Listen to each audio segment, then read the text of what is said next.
نماز کے بعد دعا کرو، اللہم انی اسألک علما نافعا، اللہ علم وہ دے جس سے مجھے نفع ملے، میرے گھر والوں کو نفع ملے، میرے خاندان کو نفع ملے، اللہ میں اپنے معاشرے کے لیے نفع مند بن جاؤں، اے اللہ آخرت میں مجھے نفع ملے۔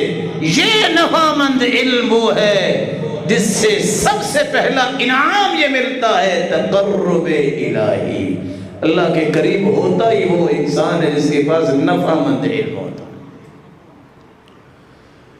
ڈگریاں مل جانے کے بعد اگر کوئی نماز نہیں پڑھتا سمجھ لے سال ضائع کیے ہیں۔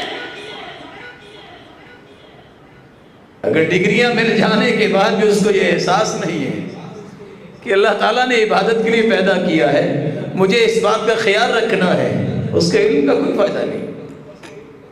بلکہ صحیح بخاری کی روایت بتاتی ہے اللہ کے رسول نے دیکھا ایک شخص بیٹھا ہے، فرشتہ پتھر مارتا ہے اور سر کو کچل دیتا ہے۔ پوچھتے ہیں اللہ کے رسول یہ کون ہے جس کو یہ عذاب مل رہا ہے؟ جبریل جواب دیتے ہیں الذی یأخذ القرآن ویرفضہ وینام عن الصلاة المکتوبہ، یہ وہ ہے جس نے قرآن تو پڑھا ہے لیکن فرض نماز ہو رہی ہوتی ہے اور یہ سویا ہوتا ہے، اس علم کا کیا فائدہ ہوگا؟